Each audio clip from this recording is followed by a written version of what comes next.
Gravando, senhor presidente. Obrigado, Jailson. Bom dia a todos. Iniciamos formalmente a sessão de julgamento da 6ª Câmara Julgadora do Tribunal de Impostos e Taxas, sessão do dia 20 de julho de 2023, fazendo a verificação do quórum e pedindo aos colegas que confirmem a presença no sistema.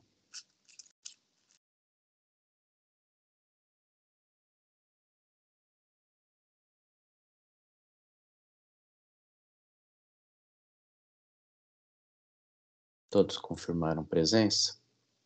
Eu, Ítalo Simonato, conduzirei os trabalhos de hoje. Também na composição da Câmara, o Dr. João Carlos Lag, Dr. Vinícius Valentim e o Dr. Danilo Monteiro de Castro.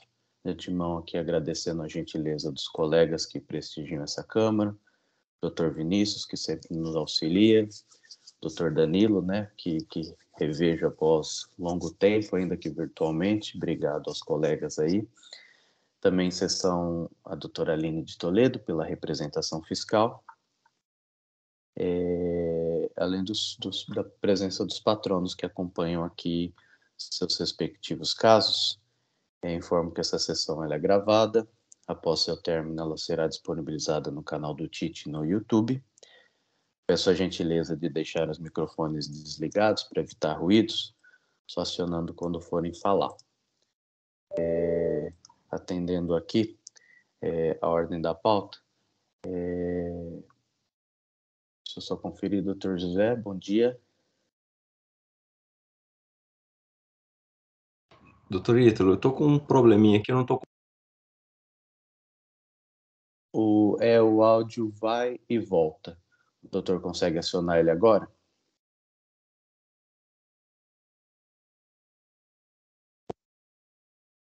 Agora acionou o áudio. Consegue me ouvir?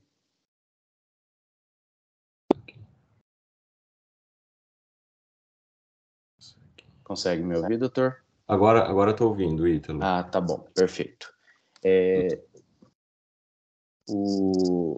Então, doutor José Mauro, a gente vai iniciar pelo processo da FUNADA, 4028999.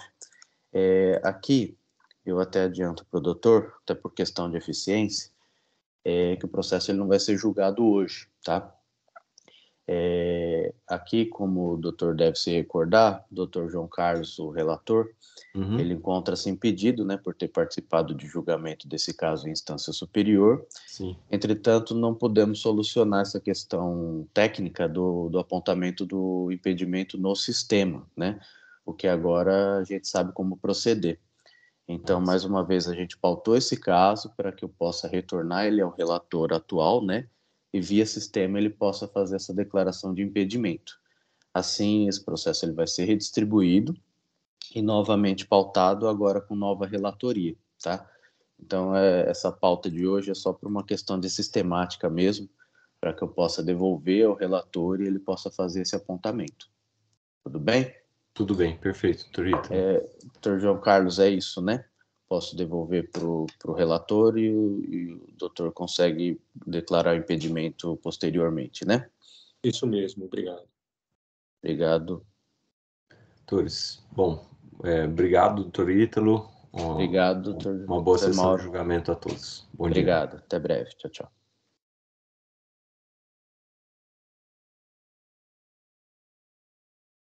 Dr. Silag, promovi o retorno ao relator. Tudo bem? Tá certo, aí depois eu vou procurar fazer corretamente dessa vez a devolução. Obrigado. Perfeito, obrigado.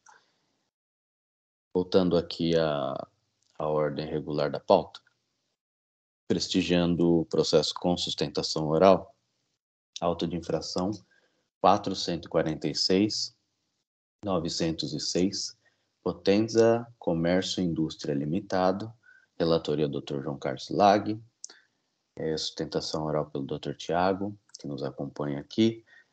Passo a palavra ao relator para que possa contextualizar o caso. Obrigado, bom dia a todos.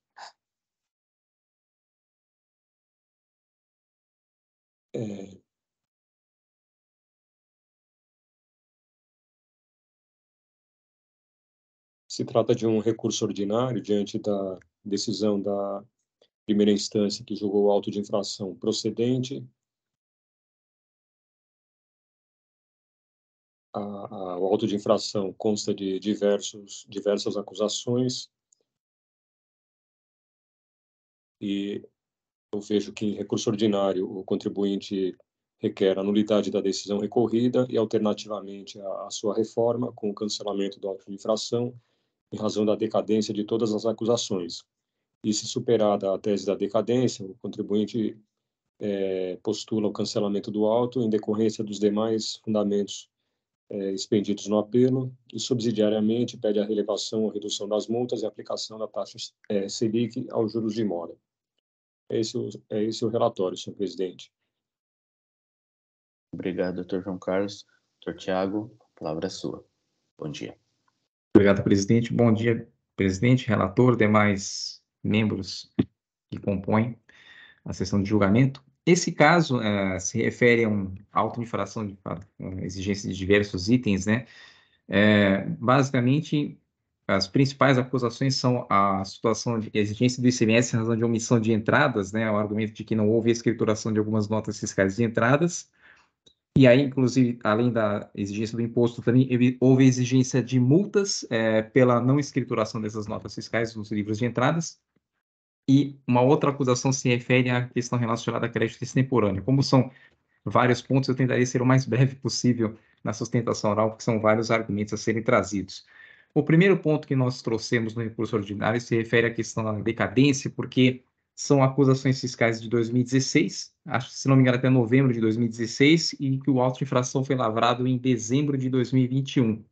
E aí, nesse caso, deveria ser aplicado o 150, parágrafo 4º, e não o 173.1, porque não haveria de ser aplicada a súmula 15 do TIT nesse caso, porque a súmula, ela diz que se aplicaria o 173.1 do CTN nas situações em que não se conseguisse identificar com precisão o momento que ocorreu o fato gerador.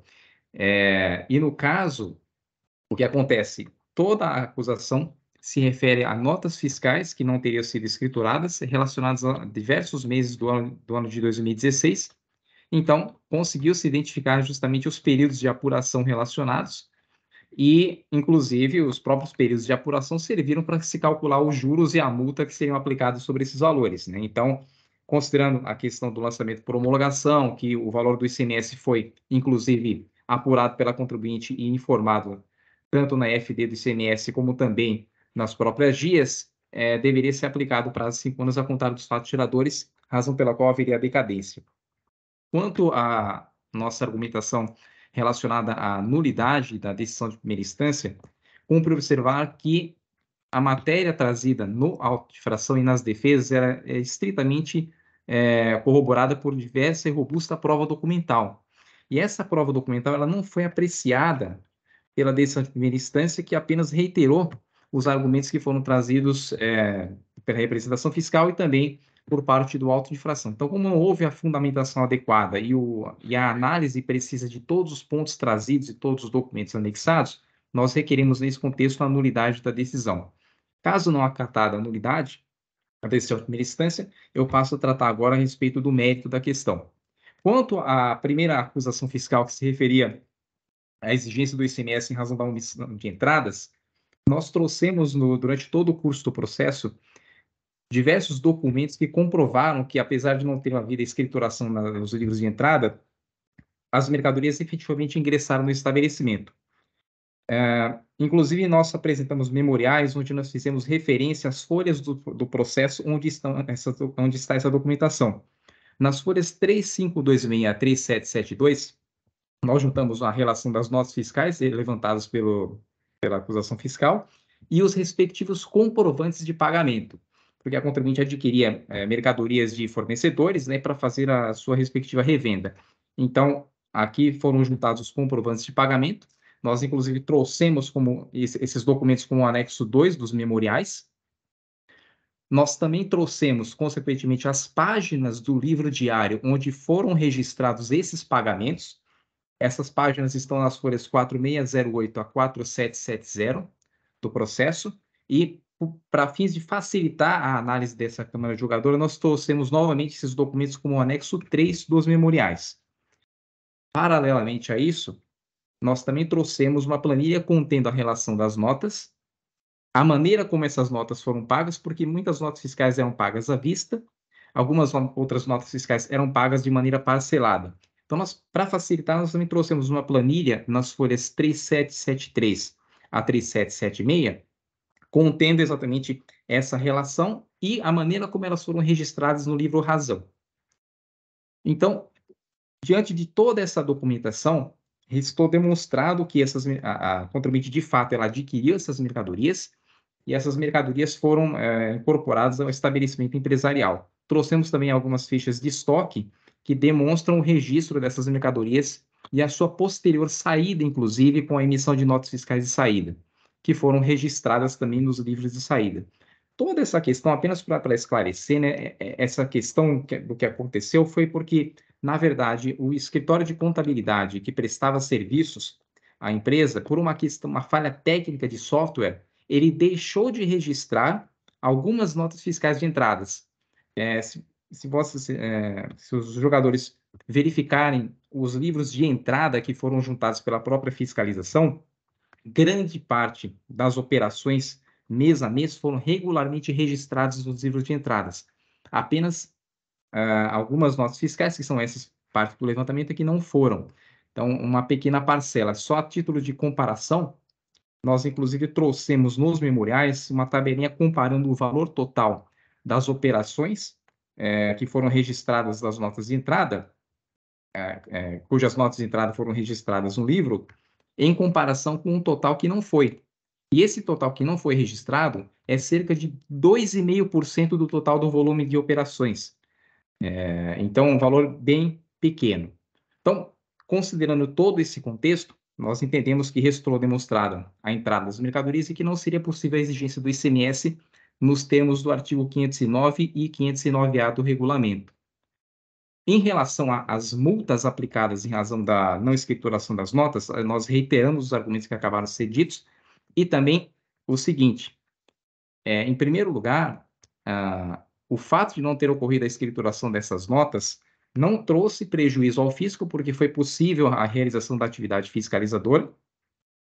Nos períodos de 2016, houve o regular recolhimento do ICMS mensal, dos saldos devedores de ICMS, mês a mês. Inclusive, na verdade, houve até um prejuízo da contribuinte, porque ao não escriturar as notas nas entradas, ela deixou de apropriar os créditos ICMS relacionados a essas operações. E outro ponto é justamente a questão que acabamos de dizer, de que do total de notas, praticamente todas as notas de cada mês foram registradas, apenas essas notas não foram registradas, o que seria um percentual muito pequeno de notas fiscais comparados com o total, né? E, inclusive, como já dito, que não trouxe prejuízo ao fisco, e por essas razões é que nós pedimos justamente ou o cancelamento da multa, ou ao menos a sua relevação ou a sua redução, dado esse contexto. Para fins de relevação ou redução, obviamente, dada essa situação de que houve uma mera falha técnica que não permitiu o registro de algumas poucas notas fiscais em relação ao todo, é que não haveria situação de dolo no contexto concreto, o que permitiria justamente a relevação da multa, né? Bom, e também, por fim, né, um outro ponto a ser destacado, que ensejaria o cancelamento ou ao menos a relevação ou redução da multa, seria a classificação da empresa no programa dos conformes. Atualmente ela tem a classificação geral B, que é uma nota muito boa, e no âmbito no que diz respeito à adimplência, no tocante ao cumprimento de obrigações acessórias e também no que diz respeito ao pagamento de tributos com regularidade, a contribuinte tem a nota A+, que é uma nota muito significativa. Então, todos esses elementos levariam à aplicação do 527-A do regulamento. Uma outra observação que eu acabei não comentando, em relação ainda ao item 1 do auto de infração, algumas notas fiscais foram objeto de devolução por parte da contribuinte, havendo a emissão de notas fiscais de entrada pelos estabelecimentos fornecedores. Então, obviamente, em relação a essas notas fiscais que foram objeto de devolução, também não seria cabível a acusação fiscal do item 1 do auto de infração. Por fim, a última acusação diz respeito à questão relacionada a créditos extemporâneos, né? A fiscalização, a contribuinte apropriou créditos extemporâneos do período de 2012 até 2016, na escrituração de 2016, e a acusação fiscal apenas informou e decidiu glosar esses créditos sem haver uma fundamentação precisa em relação a isso. Inclusive, um ponto interessante é que a fiscalização diz que o fundamento para que houvesse essa glosa por parte dela seria o artigo 65.1 do regulamento ICMS. E esse artigo ele apenas traz os requisitos que são necessários, né, para que se possa se fazer a escrituração extemporânea dos créditos, informando que deveria ser colocado no quadro de observações do livro de apuração de ICMS a natureza do crédito e etc. E justamente a contribuinte, ela cumpriu esse requisito do artigo 65.1 do regulamento. Então, só por conta disso, já não seria cabível a acusação fiscal que foi imputada, né?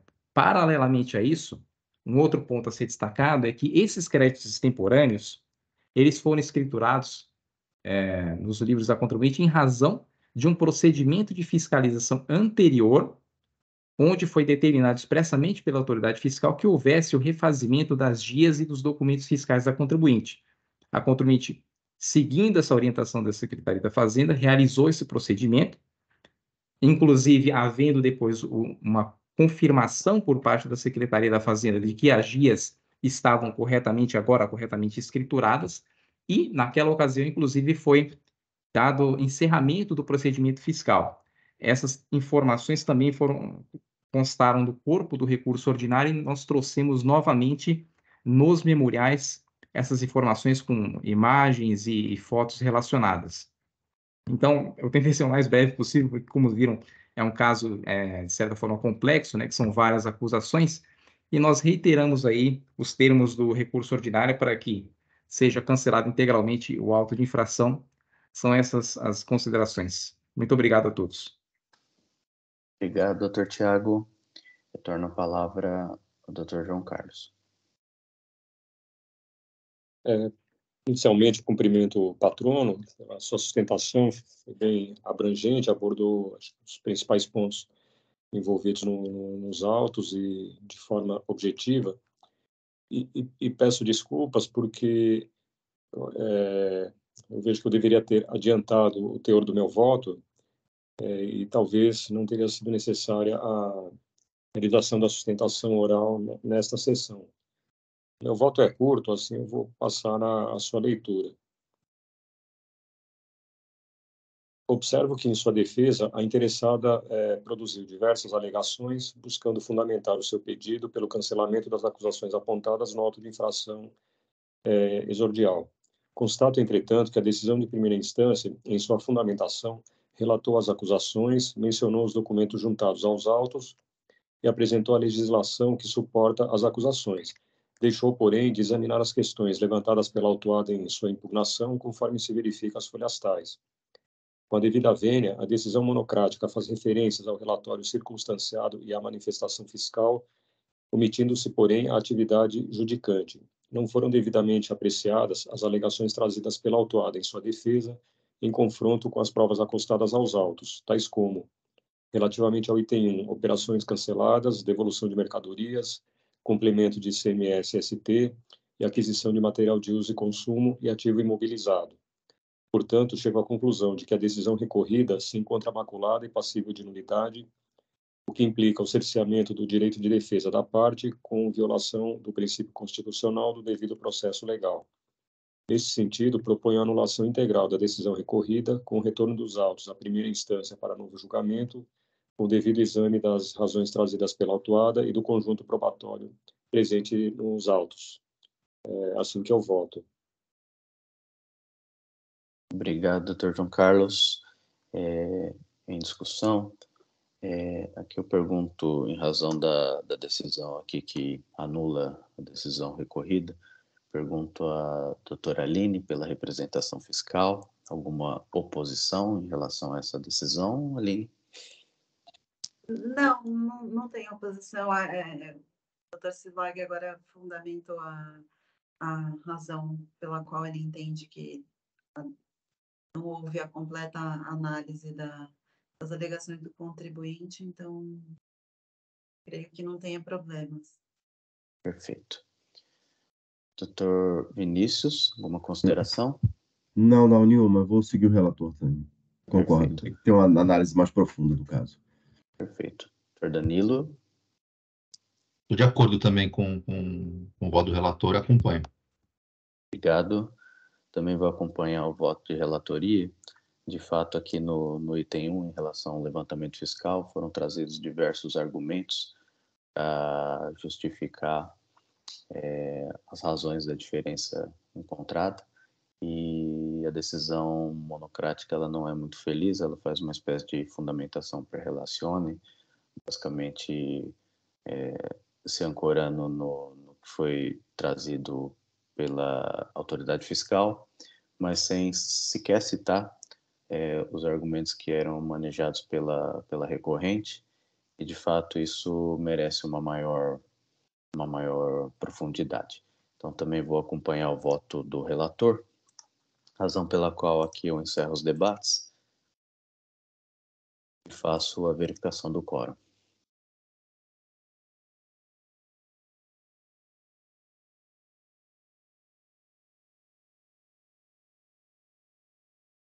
Em votação.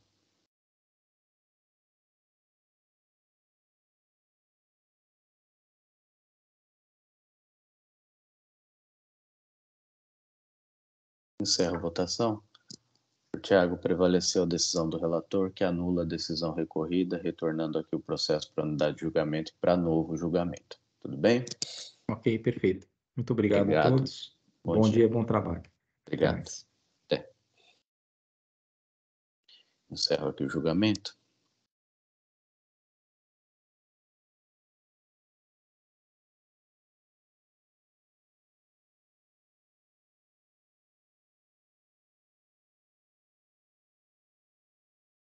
Retomando aqui a ordem da pauta, auto de infração 4.142.583, Gran Petro Distribuidora de Combustíveis Limitado, minha relatoria, que não há pedido de sustentação oral. Só um instante só para fazer o registro.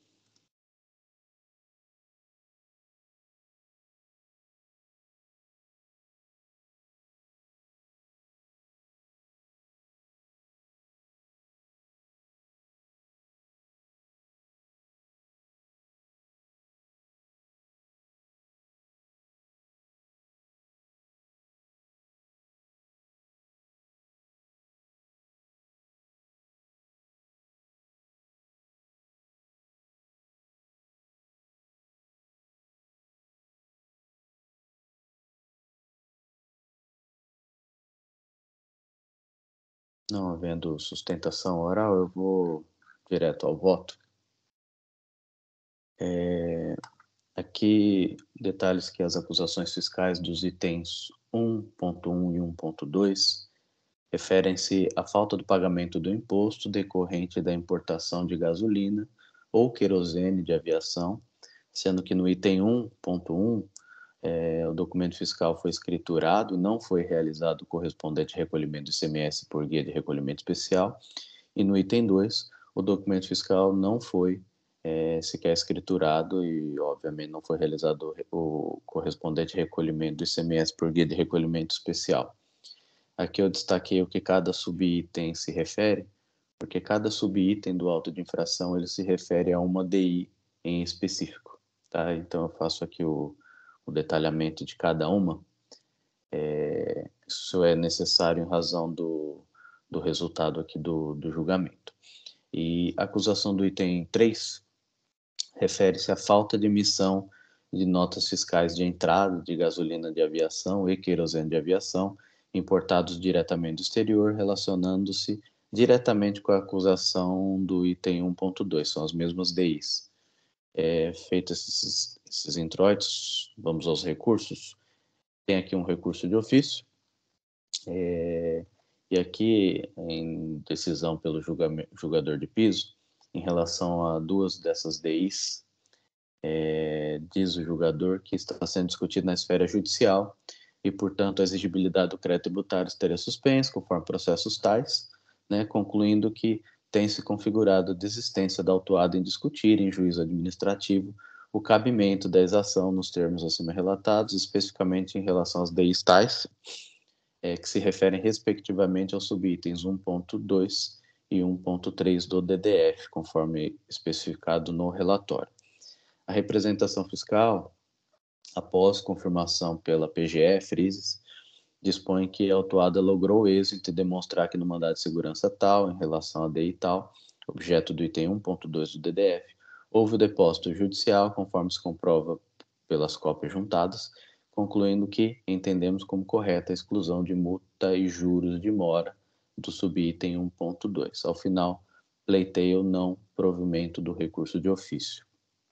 No ponto, há de se manter a decisão a qual pelos próprios fundamentos, não havendo sequer controvérsia a ser dirimida, isso, pois, é fato admitido por todos a existência de ações judiciais, mandados de segurança, que se relacionam diretamente a duas dessas DIs, subitem 1.2 e 1.3, confirmando as conclusões do julgador de piso ao afirmar que tem se configurado a desistência da autuada em discutir no juízo administrativo o cabimento dessa exação.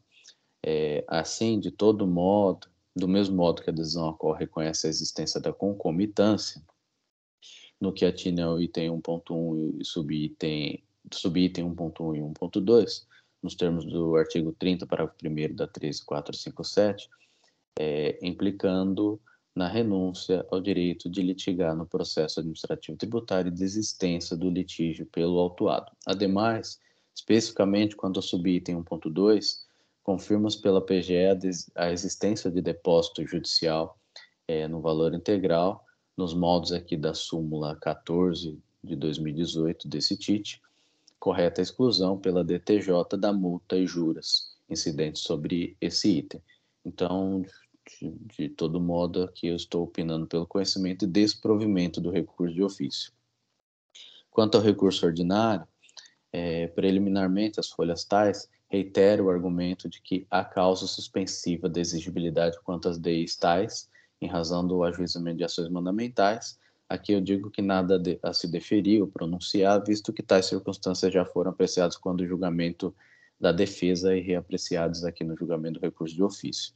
Ainda em preliminar, quanto a outras DIs, defende a recorrente que o imposto já teria sido recolhido por ter sido diferido para o momento da saída do produto do seu estabelecimento comercial, afirmando que já foram anexados no processo administrativo a relação de notas que comprova o recolhimento do ICMS cobrado pelo fisco recorrido. Sem razão a recorrente, anotando que o documento denominado Relatório de Movimentação de Notas, que está às folhas 262 e 269, interno e unilateral, nada comprova acerca do recolhimento do ICMS nos subitens 1.1 e 1.4 e mais. Não resta minimamente esclarecidas as razões que permitiram ao contribuinte, nessas importações, declarar o ICMS como exonerado, entre aspas, quando do desembaraço aduaneiro. Ainda em preliminar, quanto às DIs tais, que se refere aos subitens do item 2 do auto de infração, defende a recorrente que estaria desobrigado do imediato recolhimento, afirmando que quanto a DI tal, já teria havido recolhimento do imposto no momento da saída do combustível do estabelecimento comercial, já quanto a DI tal defende que o imposto está isento, sendo informado na própria DI, nada dizendo especificamente quanto à terceira DI, sem razão a recorrente, não restando minimamente esclarecidas as razões que permitiram ao contribuinte nessas importações declarar o ICMS como exonerado ou isento quando desembaraço aduaneiro. Não há nos autos nenhuma decisão judicial que especificamente em relação a essas DIs relacionadas no item 2 autorizasse o contribuinte a não recolher o ICMS ou recolhê-lo em outro momento. Nesse sentido, invoque-se o vetusto brocardo, alegar e não provar é o mesmo que nada alegar. Quanto à preliminar de nulidade do AIN em razão da inobservância da portaria CAT 115 de 2014, controle de qualidade, destaco aqui que sua ausência de sua comprovação não é causa de nulidade do lançamento. A jurisprudência farta desse TIT nesse sentido, então estou afastando a preliminar. Quanto ao mérito, defende a recorrente a insubsistência do auto de infração por premissas equivocadas utilizadas pela autoridade fazendária, dispondo que a regra específica para o caso em tela é o artigo 421 do regulamento, sendo a regra geral o artigo 412 e não o inverso, como tenta fazer crer de forma ludibriadora as palavras da recorrente, a fazenda pública tendo a recorrente o direito de diferimento, citando aqui precedentes favoráveis em sede judicial no sentido da tese aqui defendida, frise-se relativas a outras DIs, que não são objeto aqui da autuação, além de resposta à consulta tributária, além de citar e analisar dispositivos normativos e afirmando que o produto importado de país signatário do CAT, portanto, faz jus ao diferimento ao diferimento concedido ao produto nacional. No que atine à insubsistência do auto de infração, defende especificamente a recorrente que a regra específica para o caso é o artigo 421, sendo a regra geral o artigo 412 e não o inverso. Se não, vejamos. Aqui eu cito o artigo 421 do regulamento, que diz que o lançamento do imposto incidente nas sucessivas operações anteriores com querosene de aviação ou gasolina de aviação fica diferido para o momento em que ocorrer a sua saída do estabelecimento distribuidor de combustível. Tem-se aí a regra que prevê o diferimento do imposto incidente nas sucessivas operações com querosene e gasolina de aviação para o momento em que ocorrer a saída do estabelecimento distribuidor do combustível. Pois bem, o artigo 412, estabelecendo regra específica para o caso em comento, que são mercadorias importadas, dispõe o seguinte: tratando de combustível líquido recebido do exterior por importador, o imposto devido por substituição tributária será retido e recolhido por ocasião do pagamento do imposto relativo à importação. Pois bem, start, conforme interpretação conferida à legislação de regência, há de se concordar com a premissa fiscal, expostas no relatório circunstanciado, no sentido de que, abre aspas, o artigo 412 prevê disciplina específica para a tributação desses combustíveis, importados, afastando-se a regra geral do diferimento nas operações anteriores à saída do distribuidor. Portanto, a sistemática aplicável a essas hipóteses, é a seguinte: o importador paga, até o momento do desembaraço aduaneiro, o imposto relativo a todas as operações da cadeia. O contribuinte autuado é simultaneamente importador e distribuidor de combustível, competindo-lhe proceder ao recolhimento do ICMS incidente sobre toda a cadeia por ocasião do desembaraço aduaneiro. Digo eu, ainda que a forma como citados os dispositivos normativos são dispostos na legislação faça parecer, como defende a recorrente, que o artigo 421 seja a regra específica, anote-se que a especificidade da norma posta diz respeito à importação dessas mercadorias, gasolina e querosene de aviação, que é trazido no artigo 412 do regulamento, prevalecendo tal disposição normativa no caso em concreto. Toda a interpretação conferida pela recorrente, conforme extrai de folhas tais, respeitosamente não é suficiente para afirmar as premissas acusatórias que se apoia convincentemente na literalidade do artigo 412.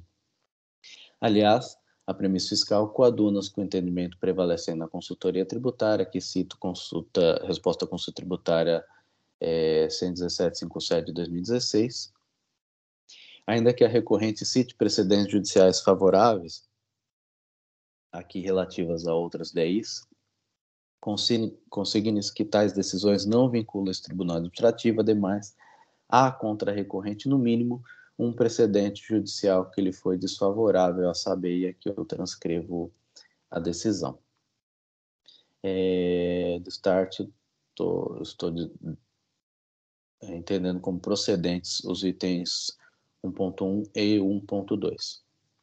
Quanto ao item 3 do auto de infração, anota que a recorrente não se opõe frontalmente a tal acusação, tornando-a incontroversa no ponto resta demonstrado pelo lançamento de ofício e não contraditado pela recorrente que ocorreu a falta de emissão de notas fiscais na entrada de gasolina de aviação e querosene de aviação importados diretamente do exterior em relação a todas as DIs que cito, mantido, portanto, o item 2.3.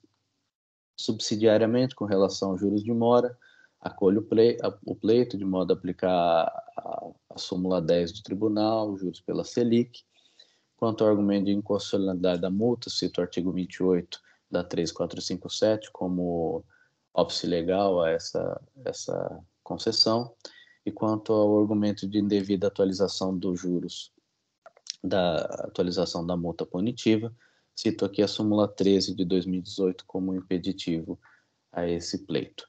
De modo que estou conhecendo do recurso de ofício negando-lhe provimento por ausência de controvérsia, e ainda estou conhecendo o recurso ordinário, dando-lhe parcial provimento, tão somente para reduzir os juros à taxa Selic, como voto. Submeto aos meus pares, Dr. João Carlos, uma consideração? Obrigado. Parabenizo o Dr. Ítalo pelo voto, como sempre, muito bem objetivo e muito bem fundamentado, e não tenho nada a acrescentar, vou acompanhá-lo integralmente. Obrigado. Dr. Vinícius?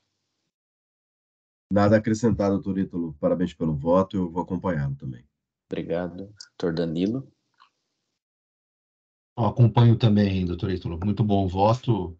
Na verdade, eu participei no começo do mês, na 10ª Câmara, de um julgamento parecido em relação a esse tema. E o desfecho foi muito similar, assim, havia só um período que era abarcado por uma solução de consulta antiga que foi afastado, mas que não me parece que é o caso, não. Até dei uma analisada, me parece que não é o caso. Obrigado. Doutora Aline, alguma consideração nesse caso? Não. Perfeito. Então, encerro aqui os debates e faço a verificação do quórum.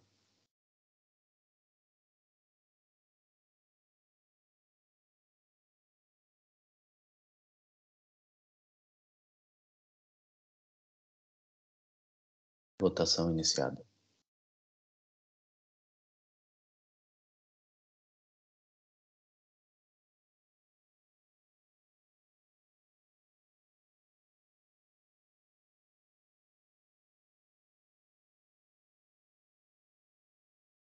Encerro a votação, prevalecendo aqui o voto de relatoria, que conhece do recurso ordinário, dá-lhe parcial provimento só para reduzir os juros pela Selic, e conhece e nega provimento ao recurso de ofício. Encerro o julgamento. Passemos, então, ao auto de infração 444.835, também, coincidentemente, Gran Petro Distribuidora de Combustível, este de relatoria Dr. João Carlos Lag, a quem passo a palavra para o voto. Obrigado. Não tem sustentação oral, vou ler os principais trechos do meu voto. Trata-se de um recurso ordinário, diante de decisão que julgou auto de infração procedente. Tem, acho que, nenhum outro ponto de relevo no relatório. Indo para o voto, inicialmente eu examino as questões preliminares nesse recurso, assim como no processo anterior, também o contribuinte alega nulidade do auto por ausência de prova do cumprimento das disposições da portaria CAT número 115 de 2014, relativamente ao controle de qualidade do auto. Aí eu faço um extenso arrazoado justificando a desnecessidade da presença do referendo, do documento que referenda emitido pelo controle de qualidade da fazenda que referenda a autuação. Trago, inclusive, precedente da Câmara Superior e não conheço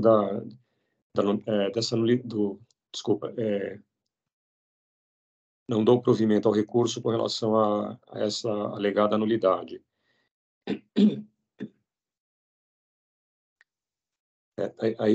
Com relação ao mérito, inicialmente, com relação ao item 1 do auto de infração, o contribuinte alega que não teria sido comprovado pelo fisco que o creditamento do ICMS teria sido feito a maior. Eu digo que não merece guarida tal alegação, uma vez que, ao se cotejar o demonstrativo de folhas tais, que apresenta os dados das notas fiscais referentes às mercadorias recebidas pela autuada no período fiscalizado, com as dias correspondentes às folhas tais, verificam-se as diferenças apontadas no anexo 1, a folha 10. E a recorrente, por sua vez, não apresentou quaisquer explicações ou documentos justificando as diferenças apuradas. E salienta-se que a autuada também não demonstrou o alegado erro cometido pelo fisco na apuração. Assim, eu entendo que restou comprovada a infração apontada no item 1 do auto. Com relação ao item 2 de acusação, a interessada alega não ter incorrido em irregularidades, sendo que as operações não se encontram sujeitas ao regime de substituição tributária, disciplinado pelo artigo 418-F do Regulamento do ICMS, e afirma que os créditos escriturados vinculam-se a devoluções de mercadorias, conforme prevê o artigo 276 do regulamento, que dispõe sobre o registro de devoluções recebidas por sujeitos passivos por substituição. Constata-se que os valores lançados a título de crédito de ICMS-ST nas GIAs, as folhas tais, encontram-se relacionados no anexo 2, e a autuada não trouxe aos autos, ao longo do processo, quaisquer documentos que lograssem corroborar sua alegação de que as referidas operações se tratassem de devolução de mercadorias. Observa-se que a interessada havia sido notificada anteriormente à lavratura do auto para justificar os valores lançados a título de ICMS-ST, mantendo-se silente. E apenas após a lavratura do auto de infração, a autuada afirmou que referidas operações corresponderiam a devoluções de mercadorias, sem, contudo, apresentar provas para sustentar tal alegação. Portanto, eu entendo que também esta infração restou caracterizada e comprovada. Digo também que não há que se discutir a alegação de confiscatoriedade das penalidades aplicadas, uma vez que estas foram aplicadas em sintonia com as acusações e a dosimetria da pena estabelecida pelo legislador, não cabendo a este órgão julgador examinar a eventual inconstitucionalidade da lei, nos termos do artigo 28 da Lei 13.457. E também não cabe examinar a alegação de atualização indevida do valor das operações sobre os quais são aplicadas as multas, uma vez que essa matéria já é objeto da súmula número 13 desse tribunal.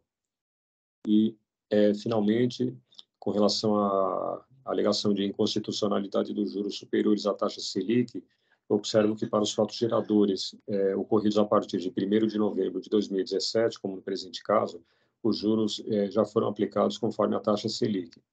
Assim, diante de todo exposto, conheço do recurso ordinário, mas nego-lhe provimento, mantendo integralmente a decisão recorrida. É como voto, senhor presidente, e devolvo-lhe a palavra.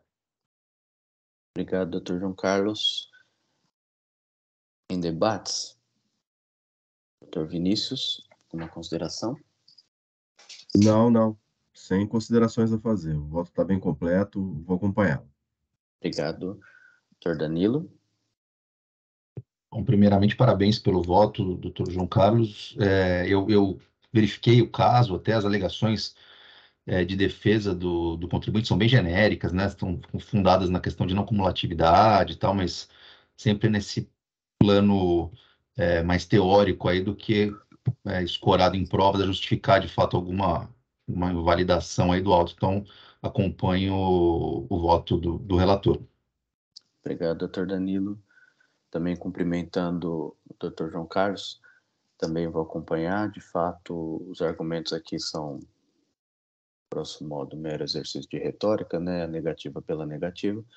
De fato, não houve provas, o que está muito bem explicitado no voto, razão pela qual também vou acompanhar. Encerro aqui os debates. E faço a verificação do quórum.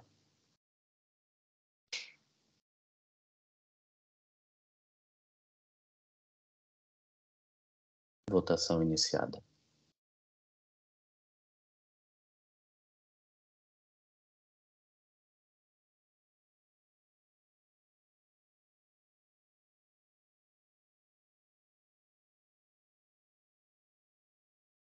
Encerro a votação, prevalecendo aqui voto de relatoria que conhece do recurso ordinário e nega-lhe provimento. Encerro o julgamento.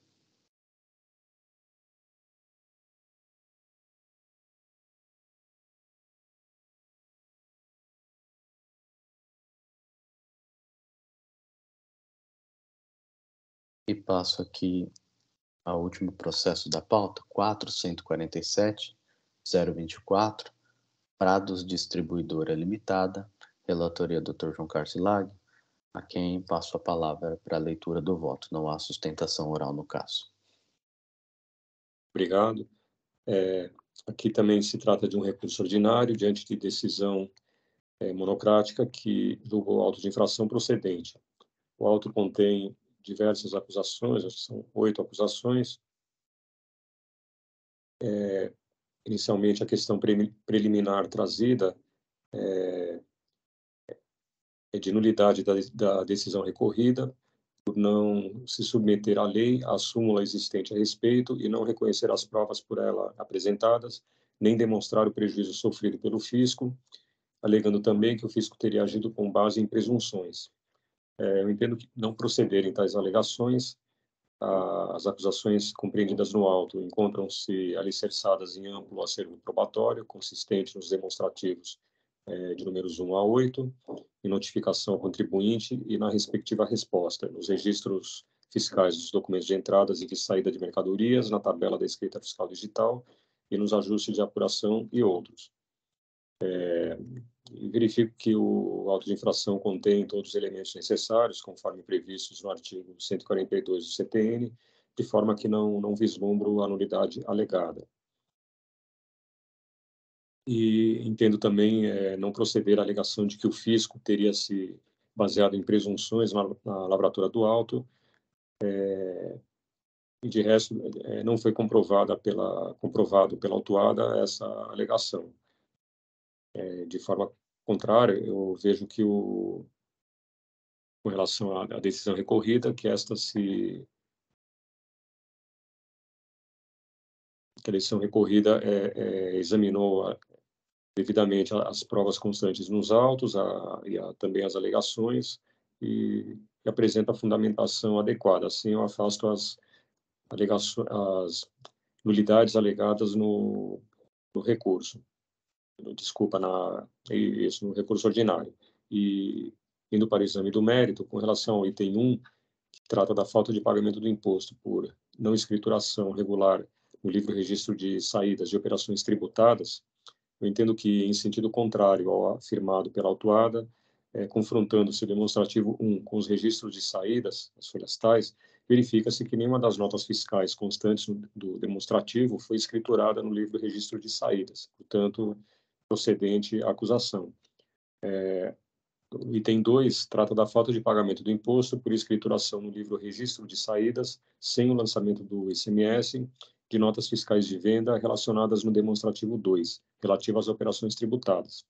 Também cotejando-se as notas fiscais constantes do demonstrativo 2 com os registros de saídas, as folhas tais, verifica-se a escrituração dos referidos documentos fiscais sem o correspondente valor do imposto, o que implica na infração corretamente apontada no item 2 do auto.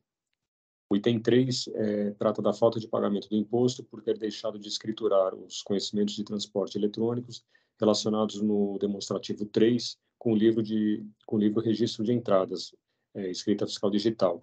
Os referidos conhecimentos de transporte referem-se a documentos fiscais emitidos por empresas transportadoras estabelecidas em outras unidades da Federação, não inscritas no cadastro de contribuintes CADESP, em relação aos quais a autuada, Prados Distribuidora, foi tomadora de serviço com início da prestação de serviços de transportes em São Paulo. E, desse modo, a Prados é a responsável pelo pagamento do ICMS devido conforme o artigo 316 do regulamento do ICMS. Assim, não tem razão a recorrente ao alegar que seria credora de tributos e não devedora, existindo uma inversão do polo da relação jurídica tributária, conforme se constata a partir da leitura do artigo 316 do regulamento do ICMS.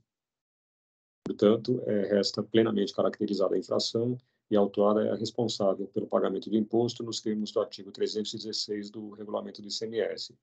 Ao deixar de escriturar regularmente os conhecimentos de transporte eletrônicos, a recorrente deixou de oferecer as operações à tributação, caracterizando-se a infração. Já os itens 4 e 5 referem-se à falta de escrituração de notas fiscais de saída emitidas e posteriormente canceladas, no caso do item 4, e não escrituradas no caso do item 5.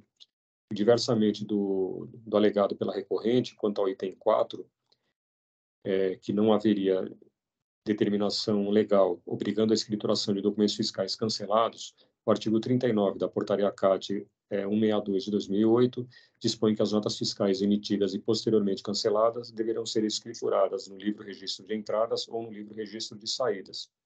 E também não procede a alegação de que, abre aspas, a legislação só exige a multa quando haja imposto a recolher, o que não é o caso em questão, porquanto os lançamentos ocorreram e, quando não ocorreram, deixaram de gerar crédito a favor do contribuinte, fecha aspas. A questão é dirimida pelo artigo 214 do regulamento, que obriga o registro no livro registro de entradas, da entrada do estabelecimento a qualquer título de mercadoria ou serviço por este tomado. Quanto aos itens 6 e 7, eles versam sobre o creditamento indevido do ICMS. No caso do item 6, houve o creditamento do imposto decorrente de entradas de mercadorias sobre as quais não foram destacados valores de ICMS, a despeito de o imposto constar dos registros de entrada do estabelecimento. E no item 7, o creditamento do ICMS foi apropriado indevidamente pela recorrente, porque as notas fiscais de entrada que deram direito ao crédito foram posteriormente canceladas. As infrações correspondentes aos itens 6 e 7 restaram comprovadas pelo confronto dos demonstrativos 6 e 7 com o livro Registro de Entradas e consultas ao portal da nota fiscal eletrônica. Não procede a alegação de que o imposto não teria sido considerado na apuração de resultados, não gerando efeitos na tributação. Com relação ao item 6, ao escriturar a nota fiscal com o valor do imposto, este será apropriado pela autuada ao efetuar a apuração do imposto, ainda que a nota fiscal tenha sido emitida sem o destaque do ICMS, não tendo o imposto sido cobrado anteriormente. E quanto ao item 7, a despeito dos documentos fiscais constantes do demonstrativo 7 terem sido cancelados, verifica-se que estes foram escriturados com crédito. Portanto, assim como no item 6, houve apropriação do crédito não lastreada em documentos fiscais hábeis que houvessem destacado o imposto anteriormente. Assim, tendo que restaram comprovadas e caracterizadas as infrações apontadas nos itens 6 e 7. E, finalmente, o item 8 cuida da falta de prestação de informações necessárias à confirmação das operações de entradas de mercadorias indicadas em notificações emitidas pelo fisco.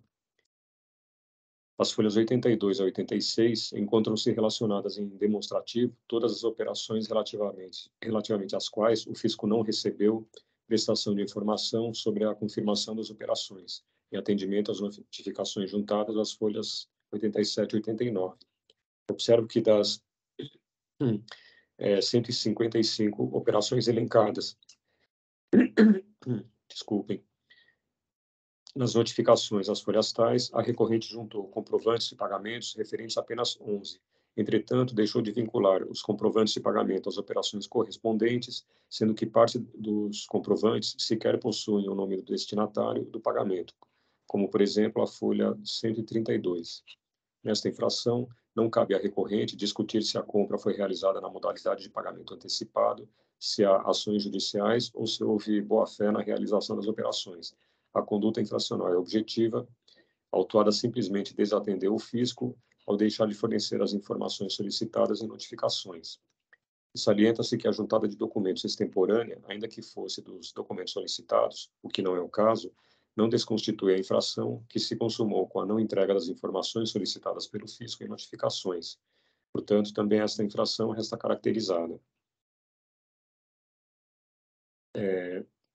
Com relação à questão da inconstitucionalidade dos juros superiores à taxa Selic, também neste caso observo que os fatos geradores ocorridos a partir de 1º de novembro de 2017, nesses casos, os juros já são aplicados conforme a taxa Selic, como no presente caso.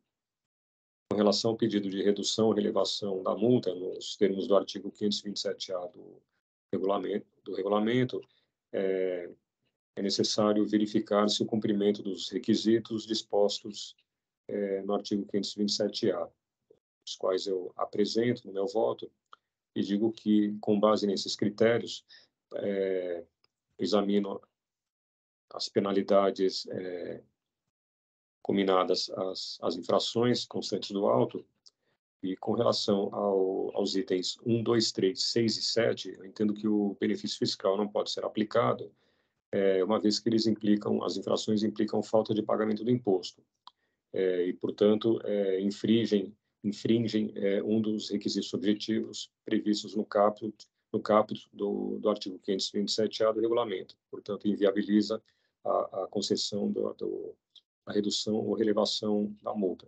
Com relação aos itens 4 e 5, verifica-se que a falta de escrituração de documentos fiscais resulta na omissão de operações e prestações de serviços tributáveis, admitindo a presunção prevista no artigo 74-A, inciso 5, da Lei 6.374.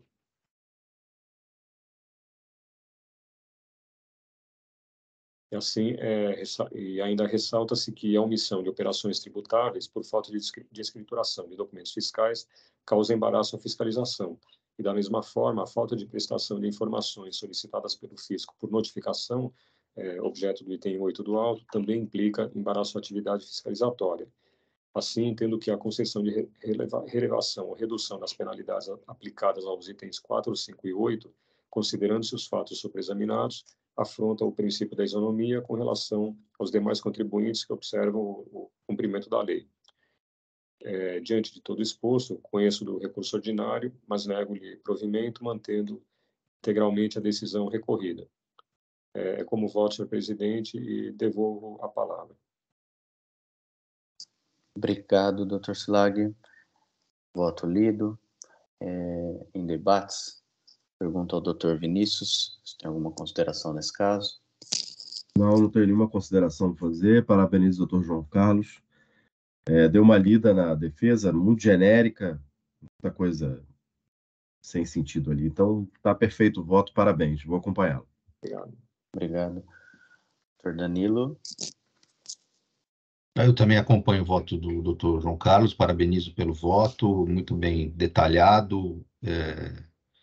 De fato, não vejo como ser diferente o desfecho. Obrigado. Aqui também parabenizando o Dr. Silag pelo voto, também destaco que vou acompanhar. Aqui, com relação à questão da falta de escrituração, de fato, a aplicação do artigo 527-A, a meu ver, também fica prejudicada, embora eu não costume fundamentar meus votos no mesmo sentido que o relator, com relação à questão da escrituração, presumir acusações de natureza principal, mas aqui, com relação às acusações 4 e 5, relativas à falta de escrituração, eu vejo que essa conduta reiterada no descumprimento de obrigações acessórias, assim, das mais ordinárias, se perfez aí por um período muito grande, são quase 2 anos de falta de escrituração, sem razões muito claras para que isso tenha ocorrido.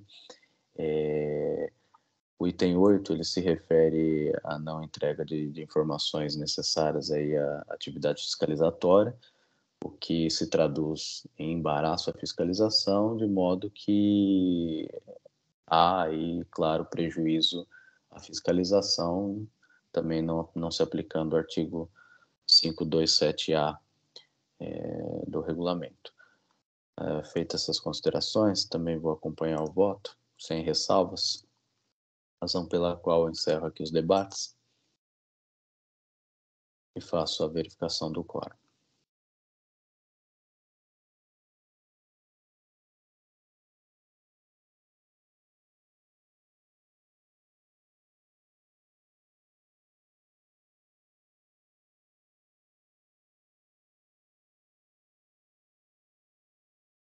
Iniciada a votação.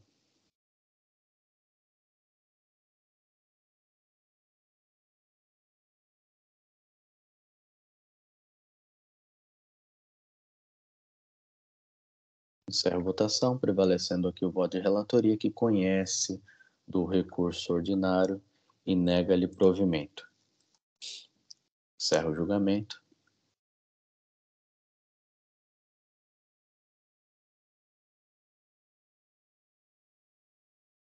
Verificado aqui que todos os processos se encerraram, encerro também a sessão de julgamento para que seja gerada a ata e formalmente eu encerro a sessão, agradecendo a todos os presentes. Peço ao Jailson, por gentileza, para encerrar a gravação.